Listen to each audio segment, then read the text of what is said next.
নমস্কার, আমি পপি। কেমন আছো তোমরা? আশা করছি তোমরা সকলে খুব ভালো আছো। আমিও খুব ভালো আছি। কালকে আমি একটা ছবি পোস্ট করেছিলাম আর বলেছিলাম কি আমার একটা স্বপ্ন পূরণ হয়েছে। তো সেটা কি সেটা আমি তোমাদের যে দেখাবো সেটা আমার সময় হয়নি। কালকে যেহেতু আমি ছিলাম না।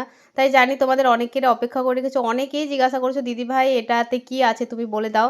আবার অনেকেই কিন্তু এটাতে আইডিয়া করে নিয়েছিল এর মধ্যে কি আছে। তবে আমি বলব কি তোমরা যারা আইডিয়া করেছিল কি এর মধ্যে কি আছে বলে প্রত্যেকে আমি দেখেছি সবাই কিন্তু একদম ঠিকটাই লিখেছো। তো সত্যি কথা বলতে হ্যাঁ, আমি ডামি নিয়েছি। এই হচ্ছে আমার ডামি। এটা ১০ নম্বরের একটা ডামি আমি নিয়েছি। মানে এটা ৩৬ চেস্টের। তো আমার খুবই ইচ্ছে ছিল আর এটা আমার প্রয়োজনও ছিল। সেই জন্যই কিন্তু নেওয়া। আর এটা আমি অনেকদিন থেকে নেব ভাবছিলাম কিন্তু আমাদের এখানে কোত্থাও পাওয়া যায়নি। তো আমাকে কিন্তু সেই সুদূর কলকাতা থেকেই আনতে হয়েছে।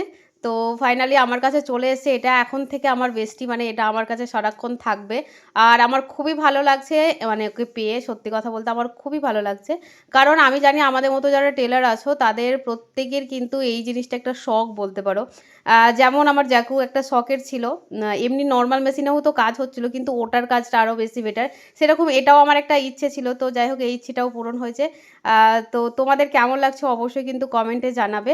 আর একেও একটা সুন্দর ড্রেস পরিয়ে দিয়েছি দেখো। এই ড্রেসটা কিন্তু আমার কুর্তি ক্লাসের মেয়েদের শেখানো হয়েছে। এটা হচ্ছে লেয়ার যে ফ্রক সেটা দেখানো, মানে গাউন যেটা সেটা দেখানো হয়েছে। তো অবশ্যই তোমাদের এটা আমি পরে দেখাবো। তো কেমন লাগলো আমার এই ডামি তো অবশ্যই কমেন্টে জানাবে। আর এটাতে সুন্দর সুন্দর ড্রেস অবশ্যই দেখাবো, কি ড্রেস বানানো যায় এর মধ্যে। অনেক কিছুই মানে চেষ্টা করব অবশ্যই তোমাদের সাথে শেয়ার করতে। তো যাই হোক কেমন লাগলো অবশ্যই কমেন্টে জানাবে। তো চলো আজকের মতো বন্ধুরা টাটা, দেখা হচ্ছে পরের ভিডিওতে। তো টাটা।